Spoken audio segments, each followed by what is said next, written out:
Burning politics. నిత్యం కద్దర్ నేతల dialogue వాడుతూ రణరంగాన్ని తలపించే తెలుగు నేల రాజకీయం రసకందాయంగా మారింది. సై అంటే సై అనే రేంజ్లో సాగుతున్న పొలిటికల్ దంగలపై ఒలుక్కేద్దాం.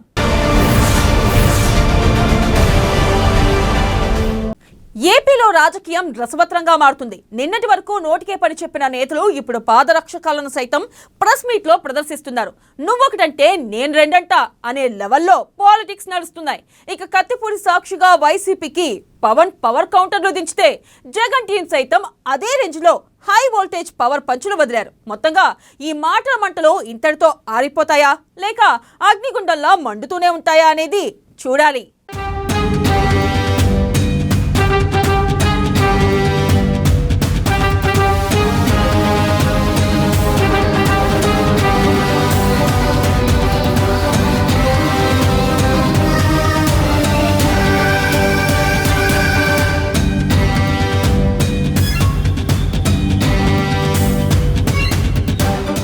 రక్తి కట్టిస్తున్న ఏపీ రాజకీయం, నోటి మాటలను దాటేస్తున్న నేతలు, నువ్వొకటంటే నేను రెండంటానని ఛాలెంజ్, వైసీపీపై పవర్ పంచులు దించిన పవన్, సేనానికి హై వోల్టేజ్ కౌంటర్లు వదిలిన పేర్ని నాని, ఏపీ నేతల తీరుపై విమర్శకుల మండిపాటు.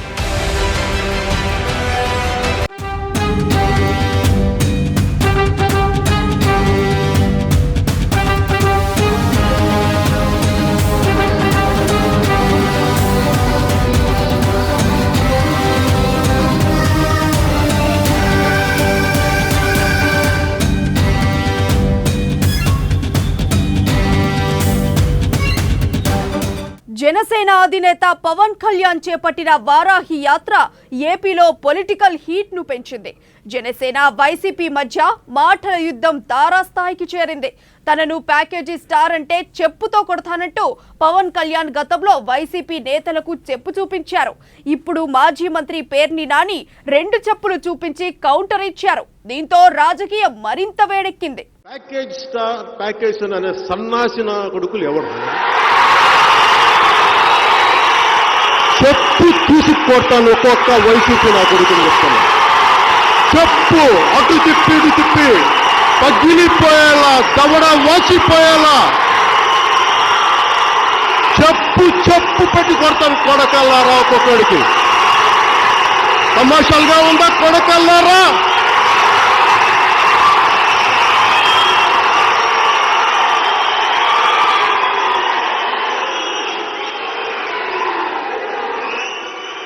ఇంకొకసారి ప్యాకేజీ గీకేజ్ అంటే చెప్పు తీసుకొని పళ్ళు రాలగొడతాను కొడకల్లారా. ఒక్కొక్కడికి చెప్తున్నాను.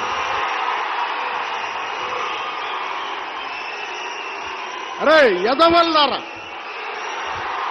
సన్నాసుల్లారా, చవటల్లారా, దద్దమ్మల్లారా, నా సహనం రా. ఇంతకాలం మిమ్మల్ని రక్షించింది నా సహనం. వారాహి యాత్ర చేపట్టిన జనసేనాని ఏపీ ప్రభుత్వంపై ఘాటు విమర్శలు చేస్తూ ముందుకు సాగుతున్నారు. కాకినాడ జిల్లా కత్తిపూడిలో జరిగిన బహిరంగ సభలో కీలక వ్యాఖ్యలు చేశారు. తాను అసెంబ్లీలోకి అడుగు పెట్టకూడదని కక్ష కట్టారని, ఈసారి ఎలా అడ్డుకుంటారో చూస్తానని వైసీపీ నేతలకు సవాల్ చేశారు. అసెంబ్లీలో అడుగు పెట్టకుండా ఎవడాపుతాడో చూస్తానన్నారు. గతంలో పవన్ కళ్యాణ్ చాలా కాన్ఫిడెన్స్ గా మాట్లాడినా అసెంబ్లీలోకి ఖచ్చితంగా అడుగు పెడతానని స్పష్టం చేయలేదు. కానీ ఇప్పుడు ఆ పంథా మార్చారు.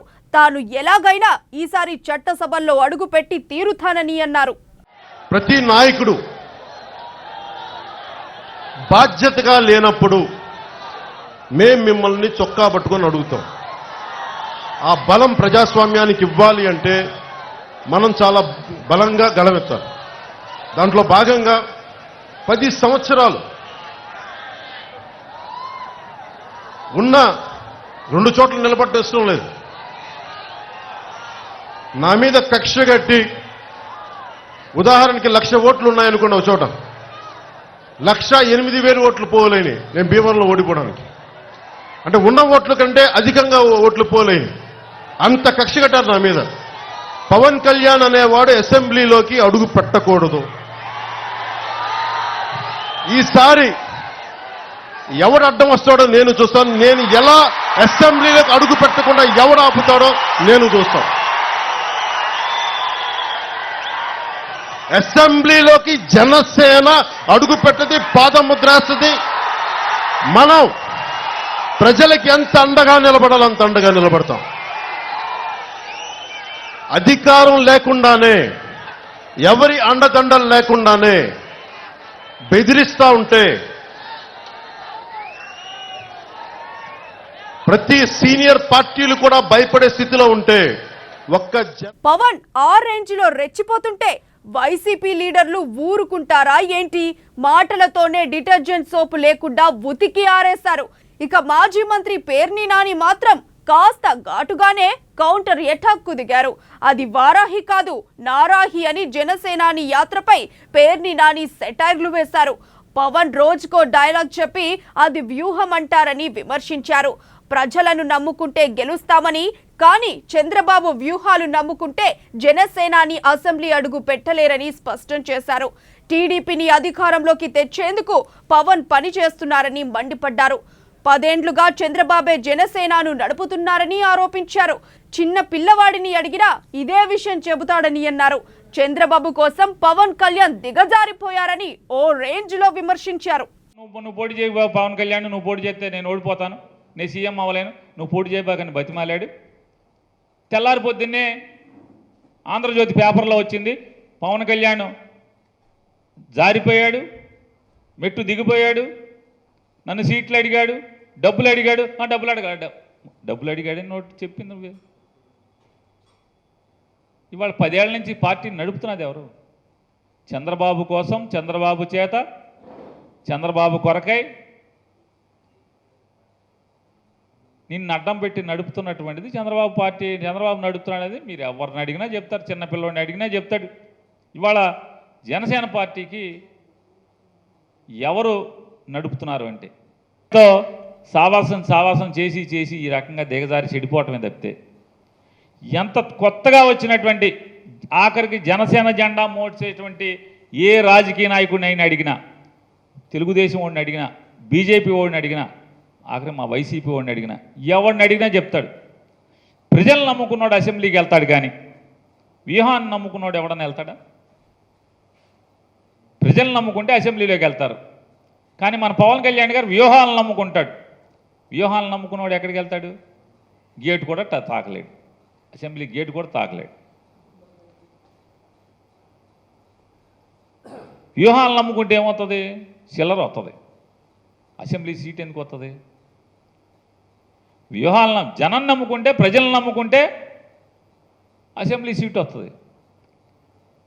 వ్యూహాలని చంద్రబాబును నమ్ముకుంటే చిల్లర వస్తుంది, అసెంబ్లీలో సీట్ రాదు, కుర్చీ రాదు. తెలంగాణ మంత్రి హరీష్ రావు ఏపీపై విమర్శలు చేస్తుంటే పవన్ ఎందుకు మాట్లాడటం లేదని పేర్ని నాని నిలదీశారు. పవర్ స్టార్ సినిమాలను వైసీపీ ప్రభుత్వం ఆపలేదని స్పష్టం చేశారు. ఏ సినిమా ఆపామో ఆయనే చెప్పాలని ప్రశ్నించారు. సినిమాలు బాగా తీయకపోతే ఆడతాయా అన్నారు. టీడీపీ ప్రభుత్వ హయాంలో సినిమా టికెట్లపై ట్యాక్స్ లేదా అని ప్రశ్నించారు. గులాబీ జెండాని బ్యాక్ పాకెట్లో పెట్టుకుని హైదరాబాద్లో తిరుగుతున్నది ఎవరు? గులాబీ జెండాని వెనక జేబులో పెట్టుకుని తిరుగుతున్నది వాడు ఎవడు? హైదరాబాద్లో తిరుగుతున్నాడు ఎవడు? హరీష్ రావు ఆంధ్రప్రదేశ్ ప్రజల్ని, ఆంధ్రప్రదేశ్ ప్రభుత్వాన్ని, ఆంధ్రప్రదేశ్ ప్రాంతాన్ని అవమానకరంగా మాట్లాడుతుంటే, తిరిగి హరీష్ రావుని తిడుతుంటే, హరీష్ రావు మీద ఏగవాలకుండా వచ్చేస్తున్నది ఎవరు? ఎవడు ఈ సొల్లు కౌరులని చెప్పేది? పవన్ కళ్యాణ్. ఇవాళ ఇక్కడికి వచ్చి ఈ మాటలు మాట్లాడతాడు. హైదరాబాద్లో ఉంటే ఆ మాట, ఏ రోటికాడ ఆ పాట. హరీష్ రావుని ఏమనకూడదని ఎందుకంటావు? ఆయన ఇరిగేషన్ మంత్రి, పెద్దవాడు, అది ఇదే. ఎవరికి పెద్ద? నా నేలని, నా గడ్డని అన్నాక ఎవరికి పెద్ద? అక్కడ వచ్చి ఆ సొల్లు కబుర్లు, ఇక్కడికి వచ్చి ఈ సొల్లు కబుర్లు. సినిమాలను ఆపాలని చూస్తున్నారు. సినిమా టిక్కెట్ల మీద ఆదాయం సంపాదించుకోవాలని చెప్పని ఎక్కడ చూడలేదు నేను. అసలు మీ సినిమా ఎప్పుడు ఆపారండి? ఏ సినిమా ఆగింది? ఏ సినిమా మీరు అమ్ముకోలేదు బ్లాక్లో? ఏ సినిమా పలానా సినిమా ఆగిందని చెప్పండి, మీ ఇష్టం వచ్చిన సినిమా. జగన్ గారు సీఎం అయ్యాక 2 సినిమాలు ఈ పనోడు తీసింది, 2 సినిమాలు ఆపారంట. ఎవరు ఆపారు? సినిమా బాగుండాలి, సినిమా బాగా తీయం, సినిమా ఆడాలి. ఇక జగన్మోహన్ గారు బస్సులు పెట్టి మామూలుగా తోలుతాం ఇక సినిమాలకు కూడా. అంతటితో నాని సైడ్ అవ్వలేదండోయ్. నువ్వు ఒక చెప్పు చూపిస్తే నేను 2 చెప్పులు చూపిస్తా, మాకు లేవా చెప్పులు అంటూ పేర్ని నాని ఘాటుగా రియాక్ట్ అయ్యారు. కబడ్దార్ అంటూ వార్నింగ్ ఇచ్చారు. ఓ అడుగు ముందుకు వేసి ప్రెస్ మీట్ లో 2 చెప్పులు తీసి మరీ చూపిస్తూ వాయిస్తానని వార్నింగ్ ఇవ్వడం రాజకీయ ఉద్రిక్త పరిస్థితిని వెల్లడిస్తోంది. చెప్పుతో మాకు ఇదని సినిమా ఏంటి? నువ్వు చెప్పు చూపిస్తే మక్కిలు ఇరిగిపోటాకి మడిసి తొంగో పెడతారు వస్తే. చెప్పు చూపిస్తే పన్నం పెద్ద మొగోడు వినా మాట చెప్పు చూస్తున్నా, చెప్పు చూపించా అని. పవన్ కళ్యాణ్ 2 చెప్పులు చూపిస్తున్నా, నీకన్నా పెద్ద మొగోడిని అప్పుడు నేను. 2 జాగ్రత్త, మక్కిలు ఇరిగిపోతాయి. ఈ సొల్లు మాటలు ఏం చెప్పలేనా? నువ్వేనా చెప్పేది? ఈ బుస మాటలు, సొల్లు మాటలు. చెప్పులు ఇప్పితే మైకిలు ఇరిగిపోతాయి. అది పెద్ద పోటుగాళ్ళలాగా చెప్పుకున్నావు మాటకి. నీ ఆఫీసులో కూర్చుని, నేను నా ఆఫీసులో కూర్చున్నా, అన్ని ఛానల్ కెమెరాలు ఉన్నాయి, నేను చెప్పులు చూపించా. ఏంటి నీకేం ఊడింది? మొన్న నాకేం ఊడింది? ఈ బుస మాటలు, సినిమా డైలాగులు, సినిమాల్లో డ్రామాలు వేసి ఈ సొల్లు కబుర్లు. చెప్పులు అంటే చెప్పులు ఎవడికి? నీ ఒక్కడికైనా చెప్పులు మాకు లేవా? 2 చెప్పులు ఉన్నాయి, నీకు ఎరవా మక్కిలు? తప్పుడు మాటలు కట్టిపెట్టు పవన్ కళ్యాణ్ గారు.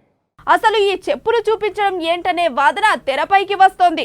నేతలు హుందాగా వ్యవహరించాలి గాని చెప్పులు చూపిస్తూ వార్నింగ్స్ ఇచ్చుకునే సంస్కృతి ఏంటని రాజకీయ విశ్లేషకులు తప్పుపడుతున్నారు.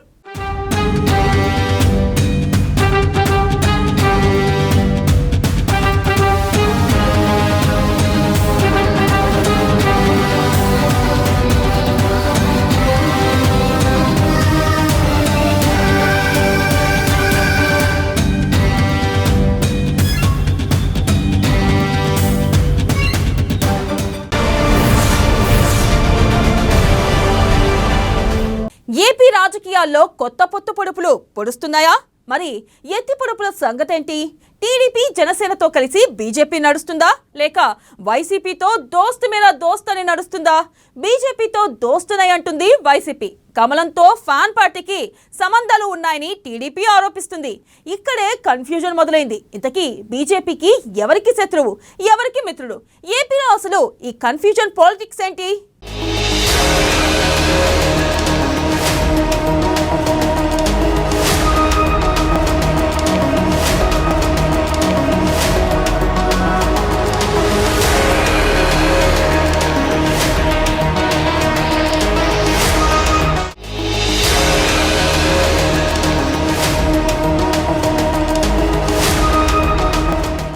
ఏపీ రాజకీయంలో కన్ఫ్యూజన్.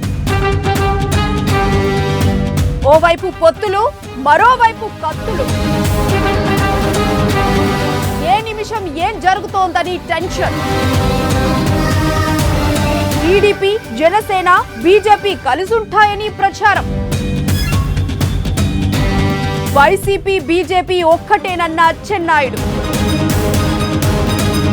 కాకరేపుతున్న అమిత్ షా మాటలు. బీజేపీపై వైసీపీ లీడర్ల వరుస కౌంటర్లు. రాజకీయ విశ్లేషకులకు అంతు చిక్కని ఏపీ పాలిటిక్స్.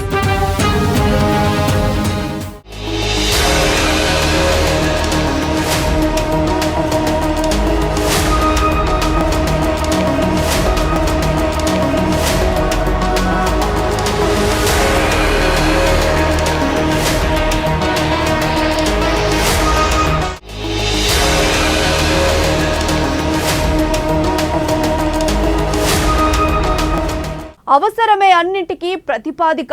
రాజకీయం అంటే అదే. ఏ పార్టీతో పొత్తు పెట్టుకుంటే ఏం లాభం, ఏం నష్టం అనే లెక్కల మీదే ప్రణాళికలుంటాయి. దీనికి అనుగుణంగా విధానాలు మారుతుంటాయి.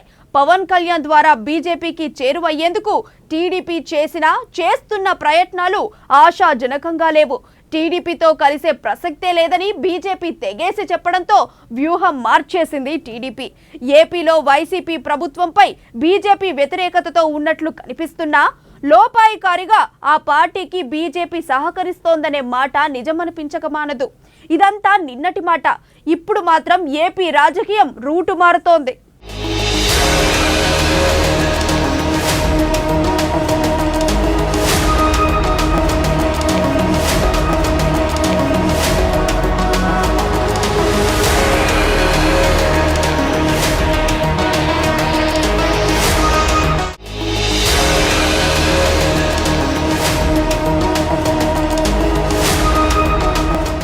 నిన్నటిదాకా ఒక మాట, ఇప్పుడు మరో బాట అన్నట్లు సాగుతోంది ఏపీ బీజేపీ.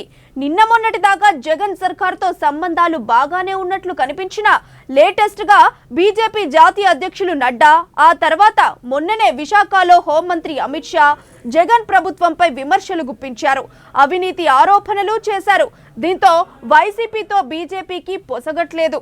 వాళ్ళు టీడీపీతో కలిసి ముందుకు సాగుతారనే ఊహాగానాలు ఒక్కసారిగా గుప్పుమన్నాయి.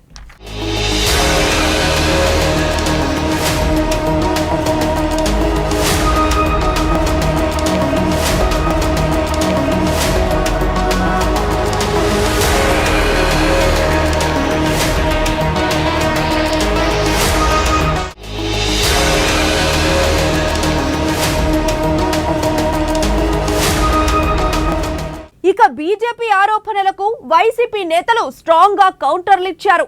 తాజాగా సీఎం జగన్ కూడా బీజేపీ తమకు అండగా ఉండకపోవచ్చని సంచలన వ్యాఖ్యలు చేశారు. నడ్డా, అమిత్ షాలు బీజేపీలో ఉన్న టీడీపీ కోవర్టులు రాసిచ్చిన స్క్రిప్ట్ చదువుతున్నారని విమర్శించారు. సజ్జల బీజేపీతో తమకు ఎలాంటి సంబంధాలు లేవన్నారు. ఇదిలా ఉంటే మరోవైపు బీజేపీ టీడీపీతో కలుస్తామని పవన్ తేల్చి చెప్పారు. ఆ మధ్య టీడీపీ, బీజేపీ, జనసేన అలియన్స్ ఉంటుందని పవన్ కళ్యాణ్ కూడా స్పష్టం చేశారు. అట్లనే వాళ్ళు ఏమని చేయలేదు. ఇప్పుడు అమిత్ షా గారు కానీ లేకపోతే అమిత్ షా కానీ నడ్డా అని కానీ వాళ్ళు బీజేపీ పార్టీ నాయకులుగా మాట్లాడుతున్నారేమో తెలియదు. కానీ సెంటర్ అనేది we are part of AP is part of India కాదా? వాళ్ళనే మాటలు ఎట్లున్నాయంటే వాళ్ళు ఏదో విదేశాల ప్రతినిధులుగా ఉన్నట్టుంది, లేదంటే ఆంధ్రప్రదేశ్ ఇండియాలో పార్ట్ కాదన్నట్టుంది. మరి గుజరాత్కు మోడీ ఆయన ఉన్నప్పుడు సీఎంగా ఉన్నప్పుడు ఇదే సెంట్రల్ నుంచి ఫండ్స్ వచ్చింటాయి. ఆ రోజు కూడా వాటిని ఎక్స్పెండిచర్ చేసింటారు. ఆఫ్టర్ ఇక్కడ నుంచి పోతాయి, దేశం మొత్తం మీద నుంచి వచ్చే పన్నుల రూపంలోనూ రకరకాల బయట సెంటర్ పోయి నుంచి డివాల్యూషన్లో ఇక్కడికి వస్తాయి. ఇందులో ఎవరో జోబులో నుంచి ఇచ్చినట్టు మాట్లాడడం అనేది అది కరెక్ట్ కాదు. ముఖ్యంగా ఆంధ్ర రాష్ట్ర ప్రజల తాలూకా సెంటిమెంట్ అయినటువంటి ఈ అంశాన్ని, స్టీల్ ప్లాంట్కి సంబంధించినటువంటి దాంట్లో దాన్ని అమ్మేసేదానికి అడిగేసినటువంటి మీరు మా గురించి మాట్లాడడం అనేటువంటిది చాలా హాస్యాస్పదంగా ఉంది. అసలు విశాఖపట్నంలో అటువంటి స్కామ్కి అడిగేసింది మీరు. విశాఖపట్నం స్టీల్ ప్లాంట్ అదే ప్రధానమైనటువంటి అంశం. దానికంటే ఇంకా అంశాలు మాట్లాడుకోవాల్సినటువంటి అవసరమే లేదు. 26,000 ఎకరాల భూమి, దాదాపు 23,000 మంది రైతులు భూములు ఇచ్చి ఆ ప్రాంతంలో ఆ రోజుల్లో భూములు ఇచ్చి ఈ ప్రాంతం బాగుండాలని చెప్పి ముందుకు వచ్చినటువంటి సందర్భంగా 30 మంది ప్రాణాలు అర్పించి సాధించుకున్నటువంటి అటువంటి ఒక గొప్ప సంస్థ గురించి మాట్లాడేటువంటి సందర్భం లేదు. కానీ ఈరోజు తిరిగి వైఎస్ఆర్ కాంగ్రెస్ పార్టీని, ముఖ్యమంత్రి గారిని, లేదా మేము చేపడుతున్నటువంటి పథకాలని, వీటిలన్నింటినీ కూడా విమర్శించేటువంటి పరిస్థితుల్లోకి వెళ్ళారు. రాజకీయాలకు అతీతంగా రాష్ట్ర ప్రయోజనాల కోసం ముఖ్యంగా 4 అంశాలు చెప్పారు.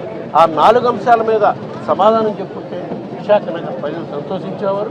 మీరు చెప్పినట్టుగానే రాబోయే రోజుల్లో మీకు ఈ రాష్ట్రంలో అత్యధిక పార్లమెంటు స్థానాలు ఇచ్చే విధంగా ప్రజలు ఆశీర్వదించేవారు. కానీ మీరు వాటి గురించి ఏం మాట్లాడాలి?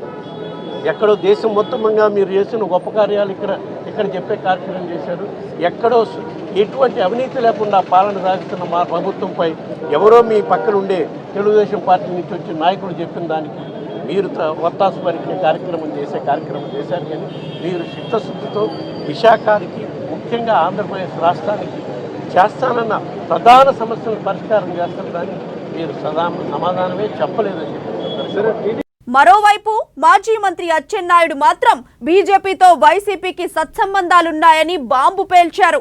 బీజేపీ టీడీపీ కలిసి వెళతాయనుకుంటున్న టైంలో సైకిల్ పార్టీ నేత అచ్చెన్న సంచలన వ్యాఖ్యలు మరింత కాకరేపుతున్నాయి. బీజేపీతో వైసీపీకి సత్సంబంధాలు ఉన్నాయన్నారు. అచ్చెన్న మాటలకు అర్థాలే వేరా. బీజేపీ వాళ్ళేమో జగన్ సర్కార్పై విమర్శల బండలు విసిరేస్తున్నారు. వైసీపీ వాళ్ళు అంతకంటే స్ట్రాంగ్ గా కౌంటర్ బండలు విసిరేస్తున్నారు. ఇప్పుడేమో ఆ రెండు పార్టీలు ఒక్కటే అని టీడీపీ నేత అచ్చెన్న అనడంతో ఏపీ రాజకీయాల్లో కన్ఫ్యూజన్ పీక్స్ కి చేరింది. ఇది చాలదన్నట్టు మంత్రి Botsa, AP BJP chief Somu Veerraju విమర్శల తూటాలు పేల్చుకొని కన్ఫ్యూజన్ తెప్పించారు.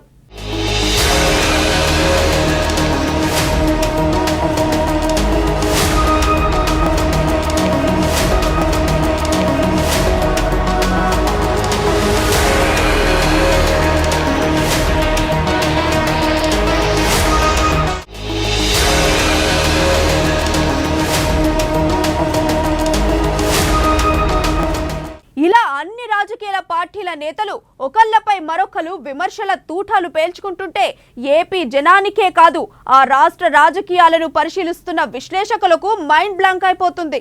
ఎవరు శత్రువులు, ఎవరు మిత్రులు, ఏ పొలిటికల్ పార్టీ ఎవరితో కలుస్తుంది, ఈ రాజకీయ భేదాల ప్రశ్నకు సమాధానం దొరక్క అంతా కన్ఫ్యూజన్ లో కొట్టుమిట్టాడే పరిస్థితి వచ్చింది. చివరకు వైసీపీ టీడీపీ కలిసి బీజేపీని కార్నర్ చేశాయా, తాము ఎవరి వైపు ఉన్నాము అనే విషయంపై కాషాయ పార్టీ ఇప్పుడు సమాధానం ఇచ్చుకోవాల్సిన పరిస్థితి వచ్చిందా?